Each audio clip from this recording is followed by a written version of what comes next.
Hi, everyone. I am Anne-Marie Murray, Director of Marketing here at Millennium Systems International, and I'm very excited to be joined today by our special guests, Bennie Pollard, owner of NOVA Salons, and Paula Henson, Director of Education and co-owner of Cool Beauty Consulting. Yes, ma'am. Bennie and Paula are frequent guests of ours and also good friends, so we're very excited to have them here today. I'm also really happy that all of you could join us today as we discuss how culture can really help lead your team through COVID-19.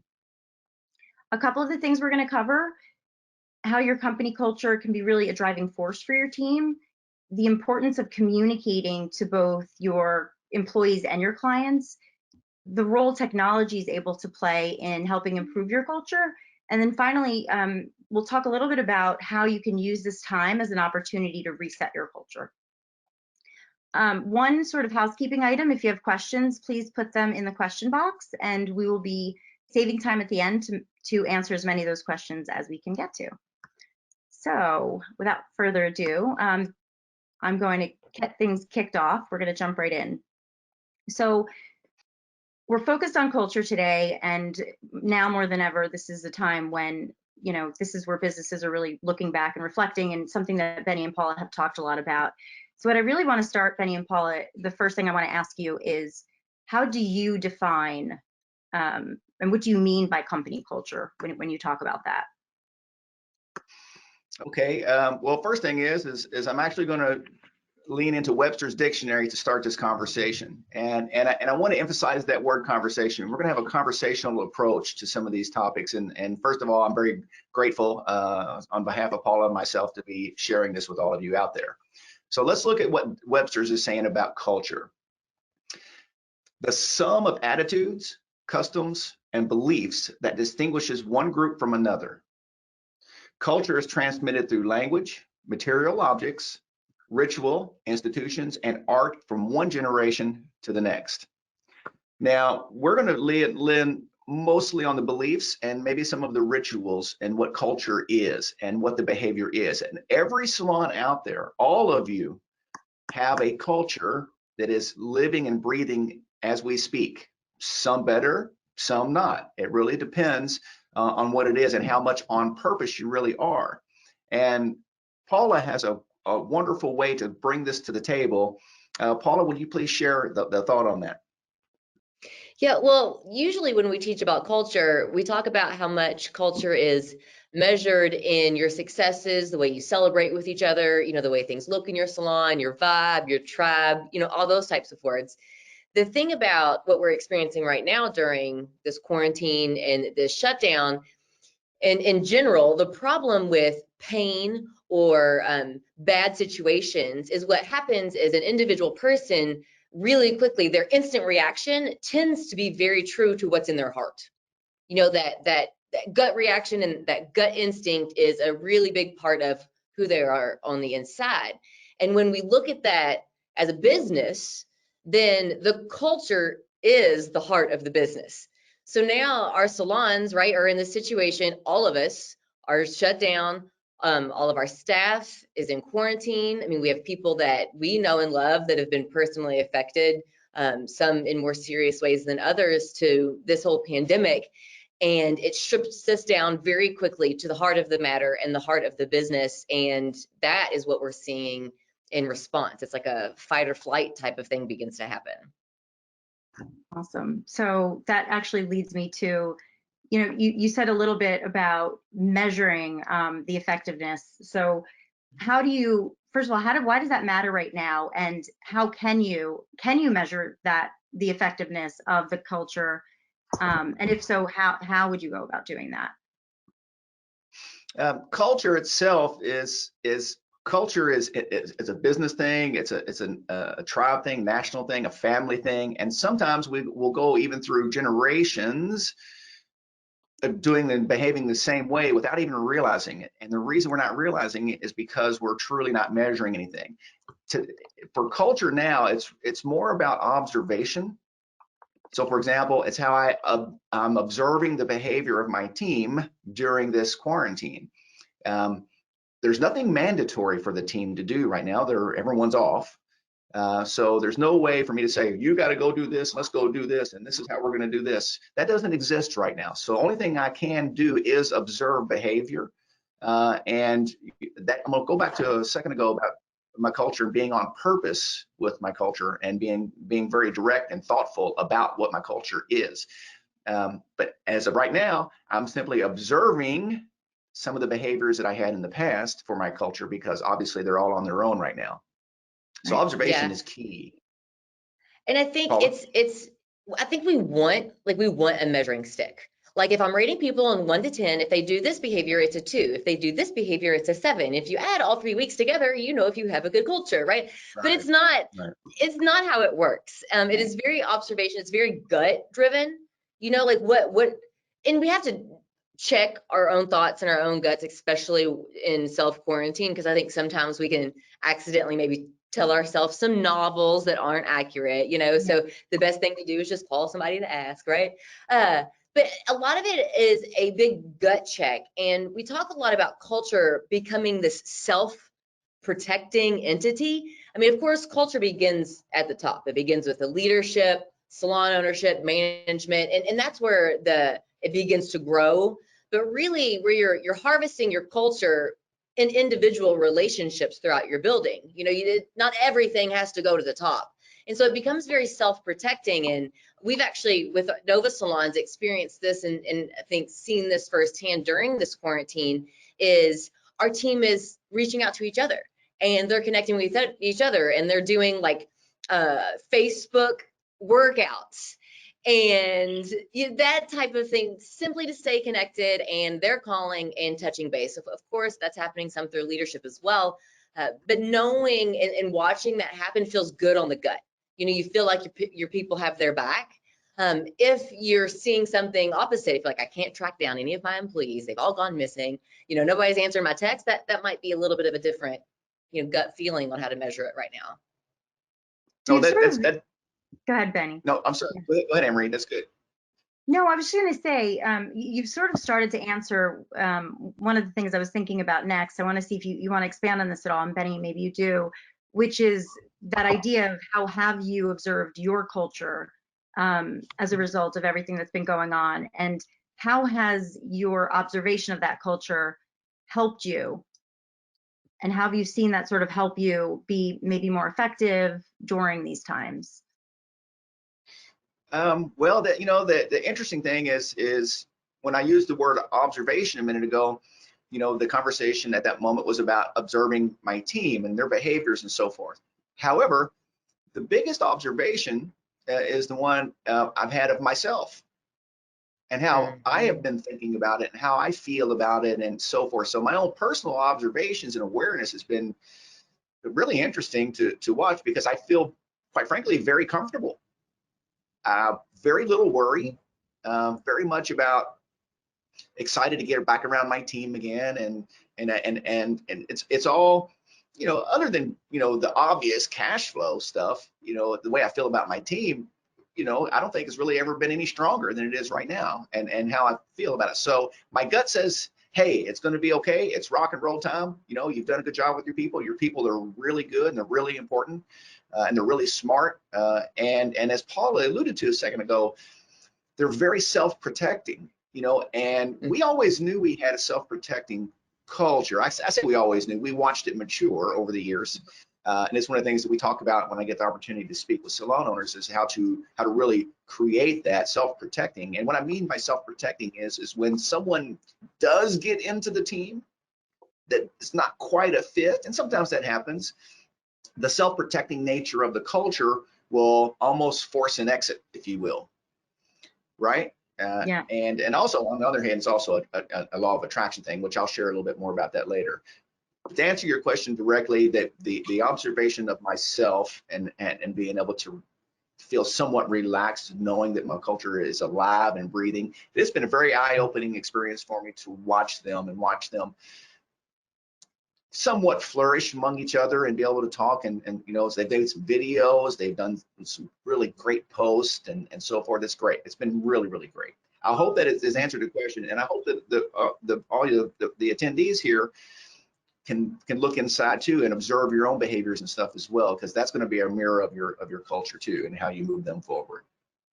Yeah, and I just want to say something about like your personal mental health during this, because yes, I think all in all, I feel pretty good about our team and our culture. And I just want anyone listening to know, if you've also had bad days where you cannot connect the neurons, we've had those too. I mean, I had a day when I was just in my car and I was crying, and I'm like, everything's fine, why am I upset? And it's just because this is a lot. It is a lot. And so, yes, we're proud of our business. Yes, our culture is great. And I still cried in my car. So it's all right, guys. If that's where because we talked about trusting that gut, and I don't want there to be the thought of, but I was crying. Like, we're all crying. That's it's okay. Culture too, right? That becomes that ability for people to feel that comfort of being able to be themselves and express themselves, which is huge. Sure. Yeah, I cried on my motorcycle.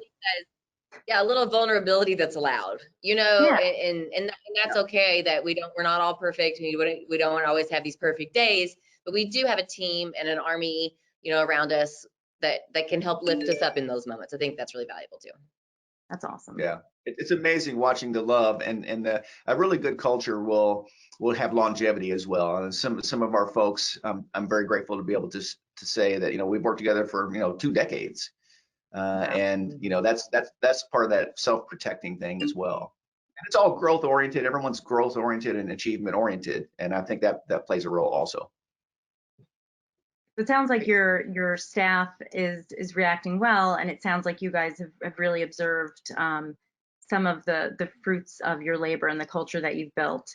That sort of brings me to my next question. We said we're going to talk about technology today, and this great culture that you have. So how are you going about using technology as you, or I should, before that, it's more about how have you been using technology so far during the shutdown? And as I will say, keep that culture going. yes, Okay, we just so happened to, a handful of months ago, maybe 4, 5, 6 months ago, launch our client app and our team app. So we did that with Salon Clouds. They're great. Highly recommend them. And within the client app, there is a calendar and there's a chat feature. There's video links and everything. And that chat feature in that app, because not everybody has an Apple versus Android, like how do we all connect? And there's there's WhatsApp and a million different apps you can use, but we have one for our team. We're already all on it. So everyone, if you choose to, which we did in the directory, has each other's email, has each other's cell phone, and we can chat in the app. And so it's amazing how quickly it turned into things that made us feel happy, like pictures of our beautiful dogs, everybody's baby faces, and it's just, of course, we're checking, there's a little bit of business talk here and there, and it goes into the fact that no one's technically employed right now, so none of this is mandatory, yet we see the involvement in the engagement in the chat feature, and it makes me feel better. Like every once in a while, I'm wondering, and I start searching people's Facebook pages and Instagram and seeing if they're live and what's going on, and we can get in the chat, and everybody sees that that's happening. And so I think technology and some of the things that we just so happened to launch beforehand have been an absolute benefit. And then plus, of course, we're communicating with clients. I think we can dive into that later, but it's a really easy way for us to push that notification out if we need to say anything to our customers. Bennie, you might have something to add there, but I did want to, Paula, you just made me think about something where, sort of looping back to the fact of the way you've observed your company culture, and you sort of just, you talked about how right now employees aren't necessarily getting paid right now, right? And this is the situation that many salons and spas are facing. And it sounds like your staff, and one of the things you've observed with the culture, the fact that they've, and we talked about this a little bit the other day, they're also using the technology and they're also doing things to sort of help. And that looks like a testament to the culture that you've built. Bennie, I want you to ping on this. Here, for example, here's an example of it, because this kind of sounds ethereal, like what exactly is happening. Yeah. So I saw this, cute video that the salon made, and I think we've all seen them now, where people like take their makeup brush and like and redo themselves, And so I saw, and they throw the brush to each other. And so I saw that, I don't know, a month ago. And I said, you know what? Challenge accepted, and I threw it in the chat. Hey guys, we should do this because our clients want to see our face right now. Right. It's not necessarily about that like perfect Instagram photo.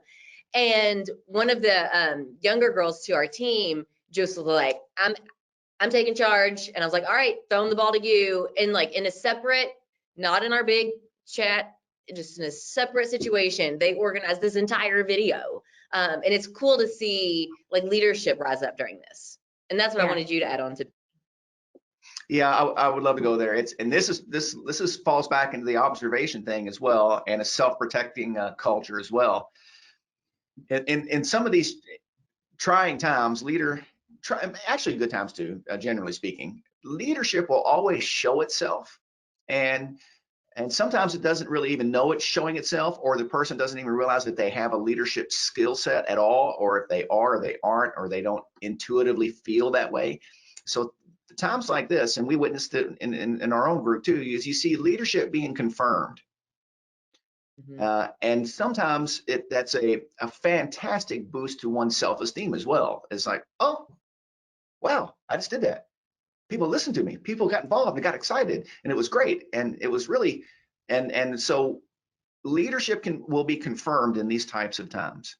And when we're observing our culture correctly, I would encourage everyone to look closely at the behaviors of all your team members and who's really showing the leadership skills, because at the end of the day, our companies will only be as good as the leaders we develop. Absolutely. And as we develop these leaders, we have to discover them. They have to be confirmed directly or indirectly, and then they'll start to show themselves in all circumstances, socially and professionally as well. It sounds like think about this. Oh no, the interesting thing is, could you imagine if this happened 20 years ago without any social, no apps, could you imagine the ability for us to be able to engage like we are right now and be able to speak to this great Millennium audience and probably many more also?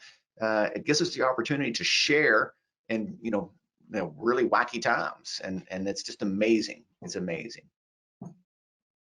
So that brings me, that's actually the value of technology, and it is huge. And you guys started touching on that a little bit earlier about one of the apps that you've been using, some of the different technologies.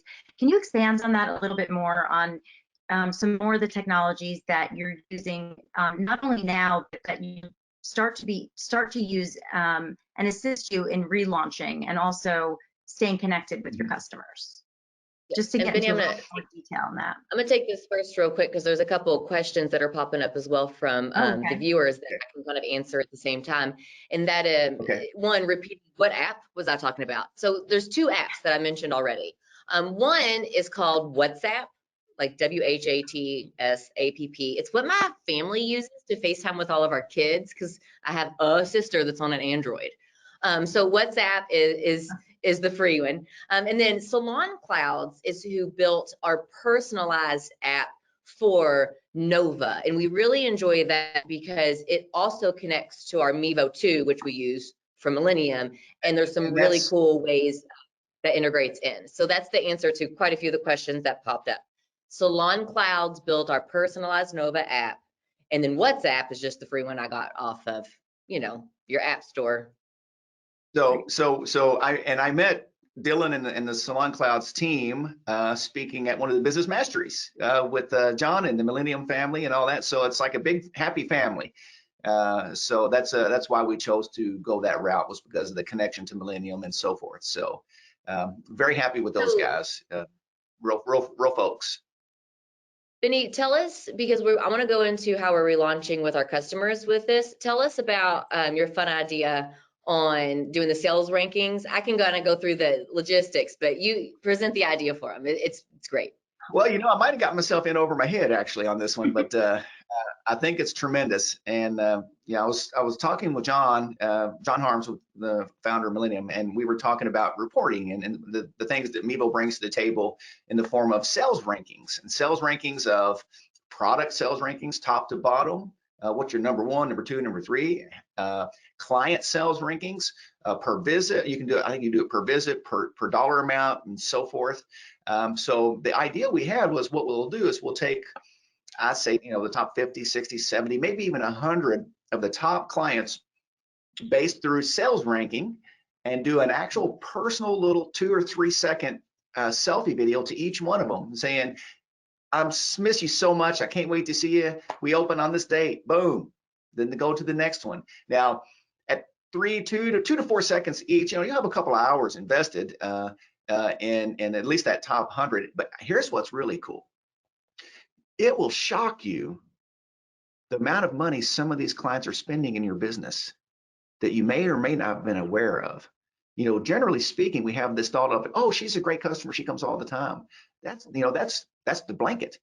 That's the overreaching thought. However, when you really look into it and you see that I actually have clients that are spending 2, 3, 5. We have one spending $6,000 a year with us. Now, our salon is located in Louisville, Kentucky. Not necessarily the fashion mecca of the world, a great city and very cosmopolitan, but it's not New York or LA. Mm-hmm. And when I saw those numbers, because of sales ranking, and I appreciate John for turning me on to that deeper, that sales ranking allowed me to really see what's really taking place in my business. So that's a measurement tool that you use for your observation to make sure that you're really seeing who's who. So when we go in there and we're like, Kathy, it's so great to see you. Can't wait to see you in about 2 weeks. Peace out. That's all they need. See your face, say their name, make an eye connection, because each and every one of us out there want to be made to feel important. And when you say my name and you look in my eyes, then you've moved that forward for me. So this is again, I might get over my head on it, but we're going to sit still and we're going to literally do this for about the top 100 or so. And I'm so freaking excited. I really want to do it like right now. Yeah, that's I'm going to give people a couple she's going to take me a little further on this. I know, Paul, expand on this a little bit more. Yeah, well, I want to give some finer technical details to pulling this off, sure. Right? Okay, so it's a management. So if you're in Meevo 2, you click, you go to management. It's a management tool. It's called sales rankings. And then over the right-hand side, you got to mess with the filters. But once you get that up, something that we've done in the past that's going to make this really easy for Bennie to pull off is we have a salon phone or a salon iPad, whatever you want to call it. And we've already set up a system where we can text personalized videos to our customers. So we already send video selfies for it's their first time visit. It was so amazing to see you today. And that gets sent these personalized videos from our hairdressing team or from our front desk team. And in launching that, of course, I want you to act that out one time for them with the phone, because I really want you guys to see this. This is a monumental discovery we had a couple of years back or so that has really helped us stand out from the crowd, from the marketplace. So let's exercise that out once for them. Yeah, a client comes in for their very first visit with us ever at NOVA Salon. We do their color, highlight, haircut, whatever it might be. They check out, they leave. Okay, so they're gone. And then what happens is the hairdresser, it's a salon phone, okay? And so the hairdresser goes, make sure they look good, right? They take their salon phone, hold it up. It's selfie style. And so it looks like a selfie. And they say, my client's name is always Sally. Hey, Sally, it was amazing meeting you today. I love the change that we made with your highlights and can't wait to see you again for your next visit. Mwah. Something's easy, simple, and then it gets sent from the salon phone, right? So now we're not dealing with personal cell phone numbers and having to mess with client privacy and they're all that. Salon phone, it comes from the salon number, and the responses we get are just, it's the cutest thing ever. That means so much to me. Thank you so much. And the front desk will do it as well when they get their very first appointment. We're looking forward to seeing you Thursday at 1 o'clock for blah, blah, blah, just to put a name to a face. My name's Laura. Get sent out, and so we already have that little system going. So now for Bennie to pull off his idea about relaunching, pick up the phone, make all your little selfie videos, pull up that client information, and we're able to communicate a video directly to our customer, and it'll show up as a text message. So they're going to see it. It doesn't get as lost as email communication might be, which is definitely something Like, I want to talk about as we relaunch, and you can guide me, Anne Marie, if you want me to do it now or not, like the different technologies we're using and how we're measuring the success of the different ones, because I think you need them all. Yeah, so I do. I want to ask you, I do want to find out about, again, more on the specific technologies to help you as you relaunch, and just some of the stuff you've said, and I think you're alluding to this obviously, and the way that culture within the company affects it, everything connects together with your clients, and your staff and everything. So I was thinking a little bit about the fact that you've already ingrained technology into your culture, so your clients are ready for it. So as you're communicating with clients right now using technology to do that, I'm curious to know how they've been reacting, and I imagine it's probably there's been a good reaction to it. And then, yeah, a little bit more specifics on how you'll be using that technology to relaunch, and how you feel your customers are going to be responding to that. Bennie, do you have anything to say before I totally geek out on this? Well, go ahead and geek out, then I'm going to bring in the love stories. So, perfect. That'd be perfect. Okay, so first things first. I think right now, what I've discovered through all of our different postings is that the best engagement that we've received on Facebook and on Instagram alike have been when you see our staff's face right now. And I think people care about us a lot. And we know, there's no I think to that. We know our clients care about us a ton. And so I think when they see us healthy, happy, reaching out, telling them that we miss them, the cute little video we made, we did the one where everybody was like holding up their little piece of paper that's like, we miss you, the whole 9 grid. Those did really well on our Facebook and our Instagram, and more so than like the beautiful wavy hair, like, hey, we can't wait to see your beautiful toner when you get back. Like, that's been okay. But when we really engaged our human connection is when we got social media engagement. So then on the flip side, we have the emails that go out to our customers, right? They're used to getting text confirmation reminders. They're used to getting email reminders. And then we also have marketing emails. And marketing emails, I guess, generally speaking, tend to get like an 8 to 14% opening ratio. Okay, so if you send 1,000 emails, then you have 80 to 140 people that actually open it. And then of course it measures how many clicks. Now, right now we're lucky because people have time to read all their emails. Okay, so a lot of people are home. So right now the emails that we're sending out are having an open ratio of 40 to 58%. So people are reading what we're communicating, and I think it's because they have time. I also think it's because they want to know what we're about to say. Like, are you saying you're open? We've had a lot of communication with customers about how we want them to react to the appointments they already have. Like, do they need to request? Do they need to call again? So we've been really clean and clear with that through our emails, and people have been reading it. And what we've also been doing is adding some of our personality. Like the very first quarantine email that I sent out, at the bottom had all the lyrics to Natalie Cole's "We Miss You Like Crazy." Like, nobody read them all, I'm sure. Like, you pick up on what it is real quick. This last one that we sent, actually, so I included links to that Instagram video I talked about on our NOVA. It's NOVA Salon 502 if you want to find us. So I linked to it. And then I also linked to the cute little grid headshot on our Facebook, because I wanted to be able to measure, are they clicking through? And both of them had an additional rush of engagement on our Facebook and our Instagram.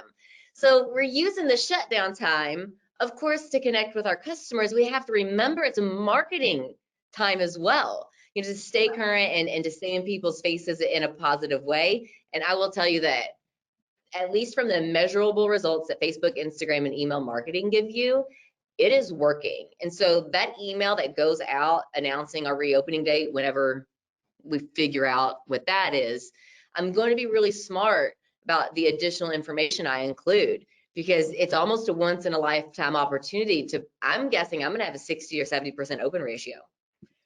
And that's incredible. It's absolutely amazing. And again, I think it speaks to the culture that you've built, and the fact that your clients are so connected with you, and that you're staying so connected with them that relationship is going to keep them coming back. And I mean, at the end of the day, it's helping your business. And I think that so many businesses obviously right now are in a very tough spot, and you're doing so many things that are positioning you to be better positioned when you do reopen, and that those customers are going to be excited to come back. I think that that's really incredible. And before we keep going, Benny, I think you probably have a couple things to add. I want to make sure that maybe it's something we can put in the chat or share after this, but I want to make sure that everyone here can connect with you guys on social, because you talked about some of the things you've been doing on social media, especially with the, holding up those sheets, and I've seen some of those things. I think they're fantastic, and I think since the things you guys are doing are helping so much to hold on to that client base, I think it's really good for the rest of our audience to be able to take a look at some of that social and to be able to follow your lead on some of those things if they feel that that's makes sense to them. Benny, did you want to add something? Yeah, first of all, I think that's terrific. Yeah, they can please check us out. Paula can put all of our stuff up for us, however we need to do that. I think the interesting thing that I wanted to think about how the human interaction and technology intertwine. Technology has been a vehicle for us to move our human interaction forward. And I want to rephrase that again, or say that again. Our technology has been a tool, a vehicle for us to move our human connection forward. Now, with that said, when we talk about culture, a lot of times we talk exclusively about our company, how our employees work, and and so forth. The true measure of your culture is going to be, how does it look through the eyes of the customer, and how's the customer truly behaving in that, and why are they in that business to begin with? Because generally speaking, it will be a mirror of their own culture, their own beliefs and traditions and institutions and so forth themselves. So, and what I mean by that is, the customer and the salon become one. So whenever the customer says, oh, you got to go to my salon, or my salon's the best, or my stylist is the best, whenever those particular phrases are uttered, that means that the customer is, or the client, guest, whatever we prefer to call them, is now part of our culture. They are part of us. We are all one at that moment. And what happens in these particular situations, and I'll let Paula share a little bit more on this a little bit later too, is they start wanting to help us.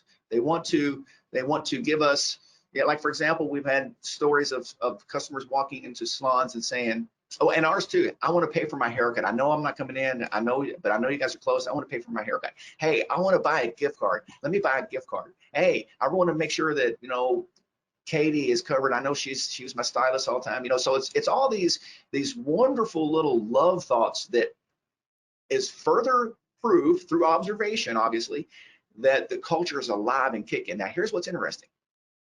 The culture was alive and kicking prior to social media and technology and social media has allowed us to expose to a greater audience our culture and our personal love of our company and our people.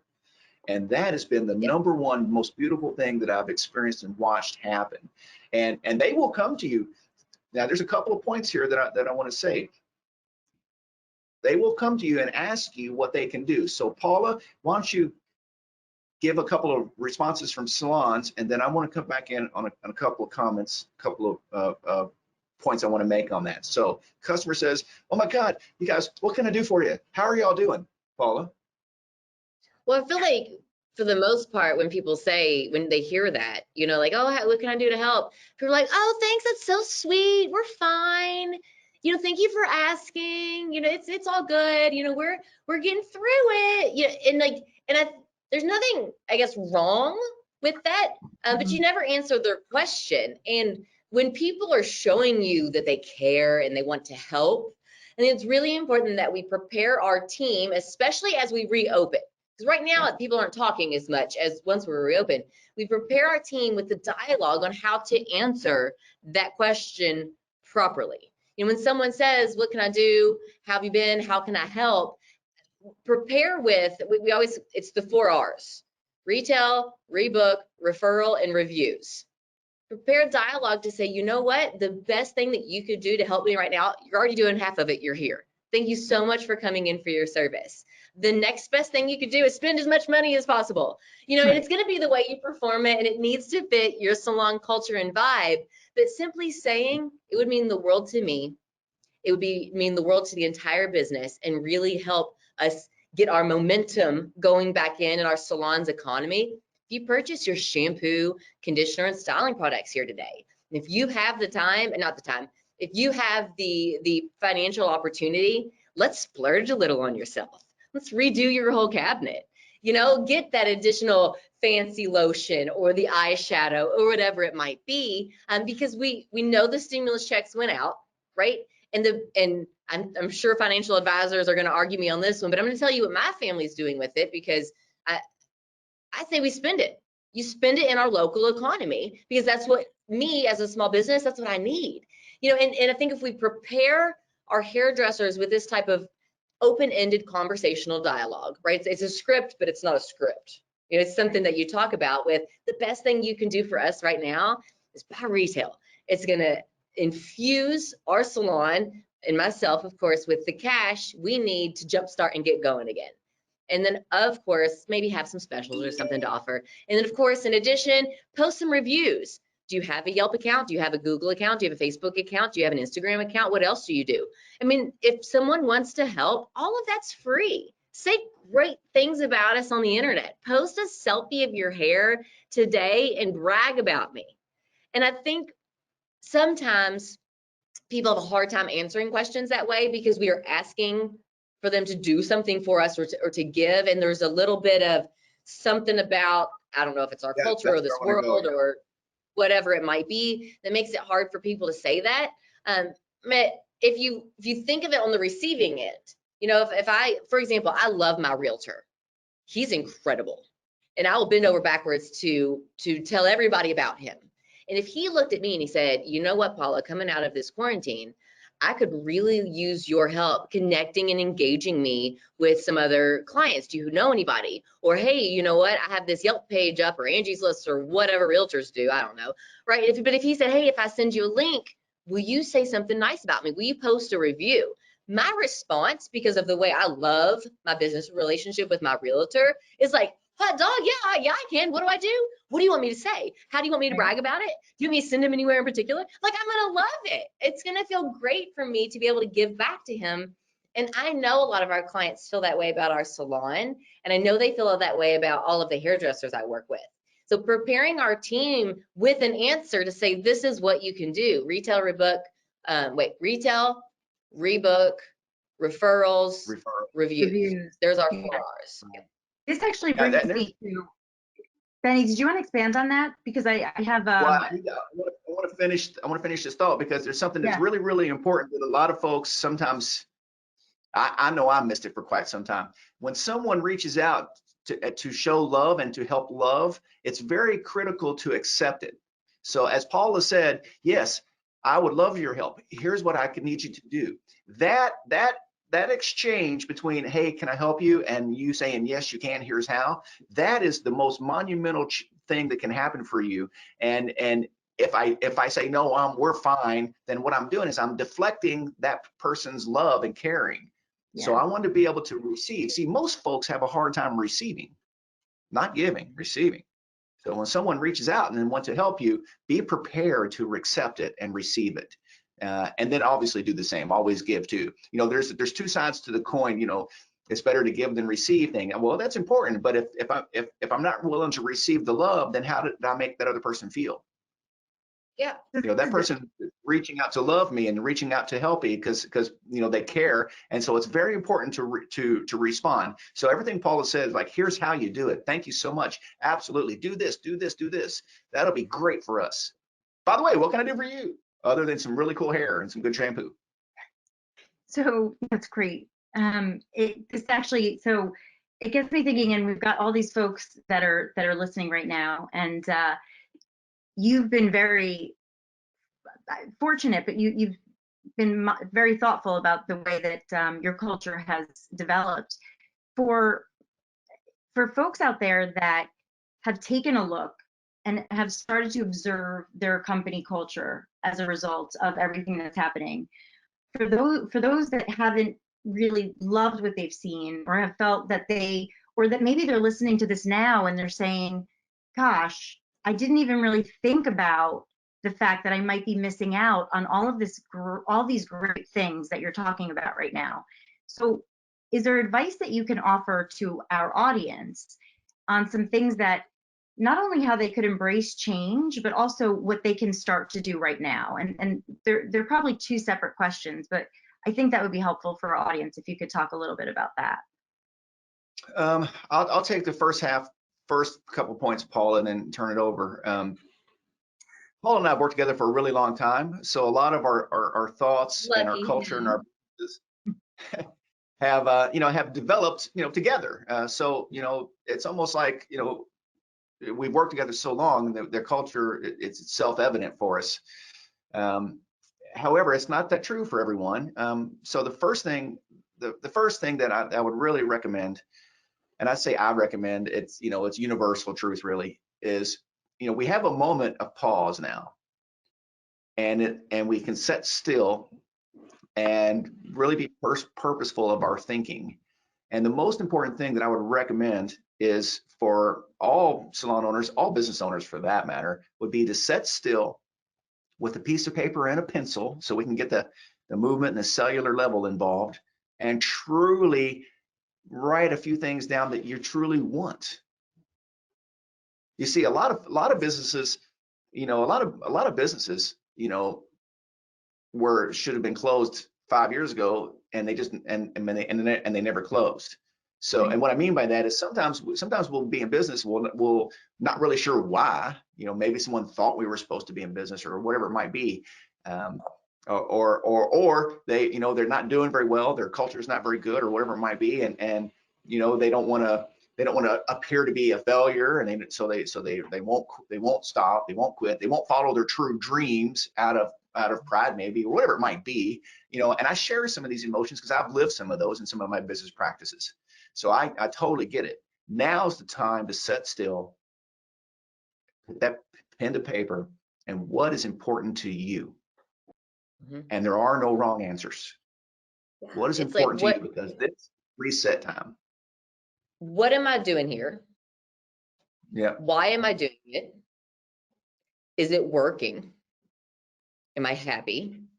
And really, if you're not loving this, you could almost view this pandemic quarantine situation as a gift to reset. I mean, Bennie mentioned the word reset. I think it's the perfect thing to say, okay, hey, staff, team, family, husband, partner, whatever, we were this way in the past, whatever that might be, because it's so situational. And now I'm going to be very intentional about being this way in the future.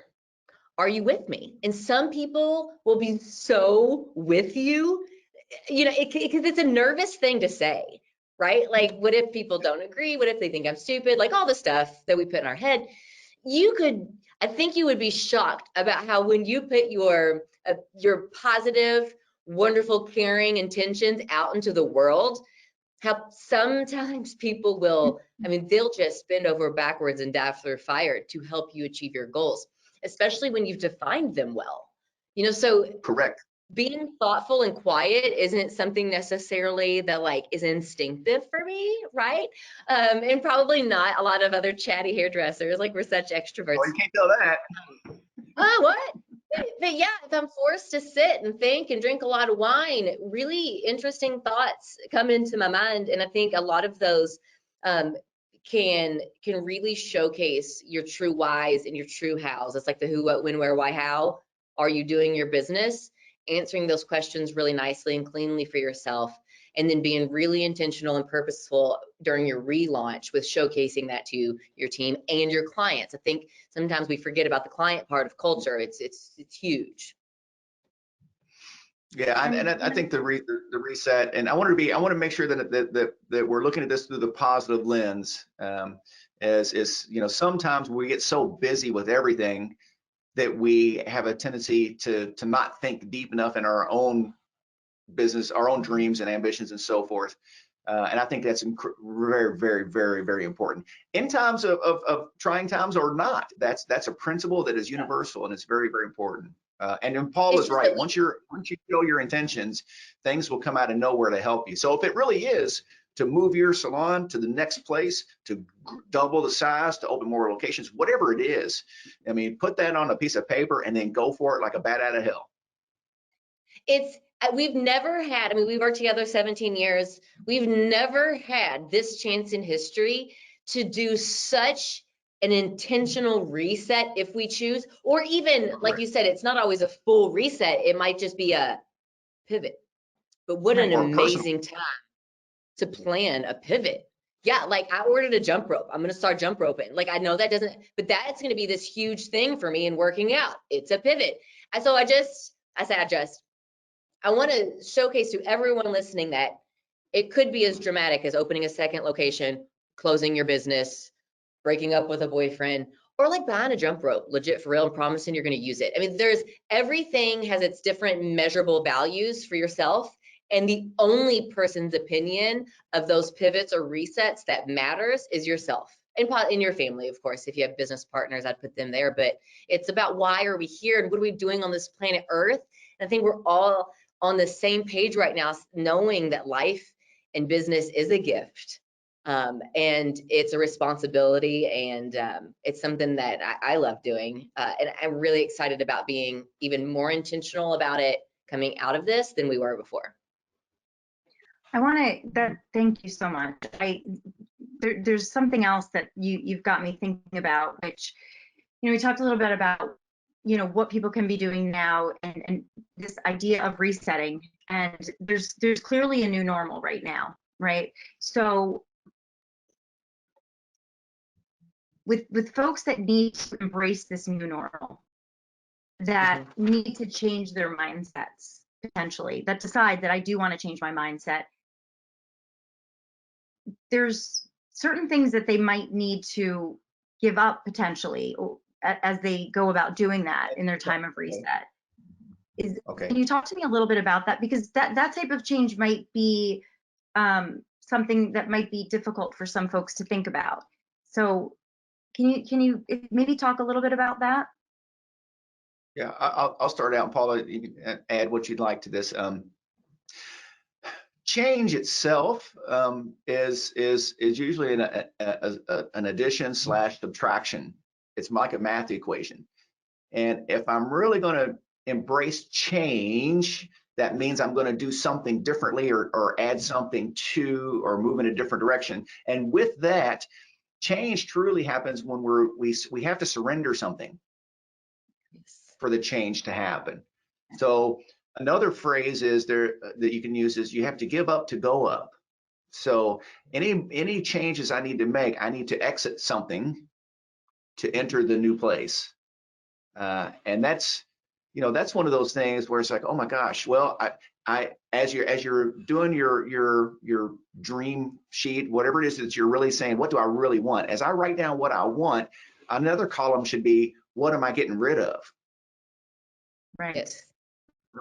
To go over here. So something goes away over here for me to go over here. And so that's that. And a lot of folks aren't willing to do that. And that's why this exercise is so critical, because that allows you to really identify, do I really want to give that up? Well, maybe I don't.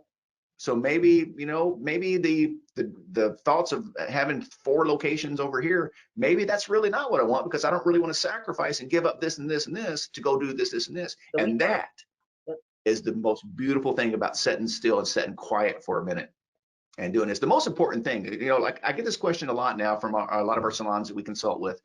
They're like, what do I do right now? I say, what you do right now is you sit still and you think and you visualize and you calm your heart so that stuff can start showing itself up. And some people are like, I don't want to think anymore, man. I'm like tired of thinking. It's important. It's still important. To be super literal, Benny just told me if I want my jump rope, I have to get rid of my snooze button. What? Right? I gotta wake up. I gotta quit hitting snooze and get up and jump rope. But it's true. I think culture, and change. There are these big kind of oversweeping thoughts. And if you are someone like me, and Benny was just referring to me as, well, what do I do now? Well, what about this? Well, what about that? What about this logistic? And that's me, by the way, if that's anybody else watching. I get it. I'm with you. I'm with the big picture. My mind is open. I am ready. And now I'm just staring at my world like, and what do I do now? So for those of you like that, I have created a few resources, one of which is going to be on Millennium's COVID-19 resources. You can click on that as you leave the webinar. I'll show you, there's two actually separate things.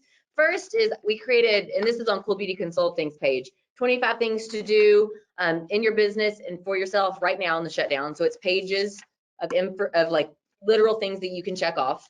One of which I have to spend 2 seconds on because it is killing me. Me too. And that is when you go to like look up a salon. So you find their Facebook and then you go to their website and then you know how it all links together on their Instagram, or you go to your maps page. I timed it 2.5 minutes finding an address the other day for a salon. That is frustrating your customer before they've ever even walked in your business. And it's absolutely something you can do something about right now. Go to all of your digital resources from a client's perspective and think, was that easy or not? If I touch the phone number, does it open it up on my screen, or is it in there as an image? And it's nothing that I can do something with. So go through your digital resources. It's something you can do right now. And then there's a reopening checklist, and I don't think that's the one that's on the COVID-19 resources. That's the one that's going to be on Cool Beauties. But things to do, and it's listed as, oh, maybe this is the one. Yeah. Now for clients, that is the one. 2 weeks prior, 2 or 3 days before, what you can be having conversations with now. I mean, it is, I think it's like 8 pages. So if you look at 8 pages and you think, no, thank you, print it out anyway, get a highlighter, and then get a black marker. You need 2 colors. The black marker crosses through the things you're never going to read again, and then it's out of your way. And then the highlighter is going to be things that you're like, okay, I'm going to do that. And it helps for us creatives to have that visual of our checklist evolving, so you feel successful with your black marker. You know where to aim with your yellow marker. Like, there's a way to go about all of this. So that's hopefully some, like, you can do it right now stuff. Gosh, I have a hard time crossing things out with a black marker and never looking at them again. It's never looking at it again. We've got That's why I some work with questions. Paula. Before we do that, yeah, Benny, I want to give you a chance to expand and add before we try to get to answer a couple of these questions here. But do you have anything you want to expand on there? Overall, the most important thing is simply sit still and think for a second, and you know, always have that gratitude mind too. You know, Paula and I, she made such a wonderful point. You know, sometimes the person who quote unquote starts the business, you know, they see things like this, and it's important to have someone that has that wonderful logistical thinking to say, well, wait a minute, what about this? And you know, and that's why, you know, I like our culture too, because of that too. There's lots of complementary skill sets that happen in there as well. So that really wasn't on the topic today, however, that was an observation I just had. So I wanted to share that. But it's so true, because what happens when you open a business, we were talking about this the other day, completely off topic, but it's so poignant. You open a business with people that you like, right? They're like you, they're similar to you, you all get along, you vibe, you might, you know, so you're these same type of beings, and that doesn't necessarily define a productive culture, because no matter what your vibe or tribe, the word productive and profitable need to be we're running a business, you know, so that's a great point, Benny. Yeah. All right, cool. So we have some questions, you say? Yeah, so we've got some questions in here. Let's see where we want to possibly start here. So Paula, Benny, I don't know if you're looking at these as well. I'm going to start with one of the first ones on here that came up very early on, which is, let's see here. So what are some of the team building activities that have helped you develop your culture over time? Okay, go ahead, Paula. Okay, so first, it's culture builds on repetition, okay, more than anything. So there's not this like one sweeping winter wonderland escape that's going to make like this perfect team. And mind you, our team isn't perfect as well. We just give each other love. So we have a lot of salon meetings. I say a lot. We do them every other Friday-ish or when needed. We call them downloads or huddles. And one of the things that was intentionally began and there's two things I'm going to mention about them, and then has been taken over by the team. One is called shout outs. And so you shout out yourself or a teammate. Most of the time people are shouting out teammates, but we really encourage shouting out yourself as well, because we're big fans of self-pride. And you just go around the room, and it's like every time we're like, okay guys, that's enough for today. Like, we have to shut it down because there's so many amazing things that everybody wants to celebrate, and that repetition is beautiful. The other thing that we do in our meetings is called a motivational moment, and it's generally not done by leadership. Okay, and really neither are the shout outs. All leadership says, yeah, it's time for shout outs. So the motivational moment is done by the team, and they are given no guidelines except for, hey, you're going to have 3 to 5 minutes and it needs to be positive. Okay, so people like painted things, they've handed out. We had one girl, God bless her, she's so artistic, and she wanted to showcase like some artistic visions, and she just like lost it crying doing it. And it was amazing. And it was so amazing because she's one of those teammates, because she's so artistic, sometimes the words aren't always what she wants them to be, right? They might get a little stuck in her head. But when we saw how much she loved her artistic inspiration, the emotional connection that our team had with that motivational moment, I mean, it was incredible. It lasts for years. It's permanent in the relationship. And that repetition builds your team over time. So every team's got a different vibe and tribe. I think what I would take away if I was you listening to this is it's got to be repetitive. Right, and keep in mind that people always remember how they feel. They usually don't. I think Maya Angelou said it best. They don't remember what you said or what you did, but they always remember how you made them feel. So a team that feels together usually grows together and stays together. So Bennie also throws this awesome Christmas party. Just want to point that out. And our Christmas party is we do pretty legit. Pretty good shindig. Yeah, it's good. And like our spouses get to come, which is rare, because they don't come to work with it. And it's always like this fashion show, and we dress up, and so some things are that literal. I mean, our literal Christmas party and the awards that we get, but it's more about getting all fancy and celebrating with each other. Our poor husbands always get left on the side of the room by themselves. Like, it's great. We're getting really close to the end, but there's 2 more questions I want to see if we can get in. There's a few more questions, but I want to see if we could get in 1 or 2 of these before we wrap. One of these is more of a technology question when you talked about reaching out to customers, and that's whether or not you've disabled reply or if you've been allowing people to reply to you. So as you've been reaching out to customers, I guess, have you enabled an easy way for them to reply, and or have they been replying and responding to you? I think it depends on what we're reaching out for. I mean, if we're reaching out with a short video text, of course they can reply, and some do, and it's beautiful. Oh my God, that was the cutest thing I ever saw. I love you all. You get some of that stuff. So I'm not sure what else, other type of replies, Paula. Yeah, I know what the thought is, and the thought is, if we start that, are we opening it up just this whole thing of now we have to answer these texts on this phone? So we do allow the reply on the selfie videos. Yes, people usually say nice things. And then all of the other communication goes through the front desk in our normal like Meevo system and whatnot. I was nervous when we opened. That was one of my resistant thoughts to doing the selfie videos, is how are we going to manage people thinking that that's an okay way to communicate with us on the salon phone that we only pick up when we need to. But it actually didn't become a problem at all. And so it just, I think naturally, it's not the way people thought about responding to us.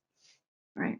Another little tidbit on the culture on that is when the client does respond, it's almost always positive, and the team member gets a sense of achievement also. So again, that's moving that positive culture forward, and it's the subtle little seconds of a day that really do that. So I know I love it. I mean, think about how many people check their likes. How many people like my likes? So when someone responds, I'm like, oh my God, they really do like me. Rock and roll. That's great. That's so good. You guys, thank you so much. There are some more questions, but any questions that we didn't get answered, we will follow up with folks and provide answers to those questions. We are going to stay on and type some that similar to us too. I'm seeing them, That'd be so great. I'll make sure to Yeah, answer that would be really everyone's great. question. And then in addition to that, we're going to be, and if we haven't already, we'll be sharing some additional social links. Paula mentioned we have one of the, especially the very comprehensive and incredible reopening checklist, which is live on our COVID resources hub right now, and also links back to Paula's site. And I want to start just to start wrapping things up. And first, thanking everybody that's attended the webinar. I'm really thankful that you've been here. I really hope that you found this valuable. I really want to thank you again, Bennie and Paula. And the way you work together, first of all, just speaks volumes to the culture that you built. I mean, it's you walk the walk, and I think that's really evident, hopefully, here to everybody that's here today listening. And it's very impressive, and it's very inspiring to me, certainly. Thank you. And so I really very much appreciate that from you guys. As we begin to wrap up again, I want to mention just two or three small things. We do have another webinar that's coming up on the 29th where our VP of Enterprise Sales, Bob McConey, is going to be talking about adaptability and getting into how do you prepare a successful plan for your salon or spa, that blueprint during and after COVID-19. And again, that's on the 29th. And then we'll also be we'll have another webinar on May 1st, which is going to be about how you can measure and also grow your KPIs in order to allow for more business success. Finally, there will be, if you want to access a replay of this particular webinar, you'll have access to that on the community site, and that'll be up very shortly after we wrap here. And then before final closing, I know we're going to try to answer a couple questions sitting here. Is there anything else, Paula and Bennie? Again, thank you so much. If there's anything you want to say as we sign off, please. Yeah, the only thing I would say is reach out. You know, Cool Beauty Consulting on Instagram. I'm Paula is Queen. He's Bennie Pollard. Our Facebook inbox, all of it. It's I would love to answer any questions, especially something that might be more specific than covered in this webinar. So reach out, inbox me, and we'll have at it. Yeah, I appreciate that, and I want to give shout out to Millennium SI. John has done a really fantastic job over the years building this company, and I've been a customer and a fan for many years. So I'm very grateful to you guys. So, continued success, and, I hope we can all grow all this stuff together. Thank you so much. Thank you guys have been amazing, and I'm very grateful to have had you guys here today. Thank you. And thank you to our audience. Rock and roll. Thanks, everybody. Thanks, everybody.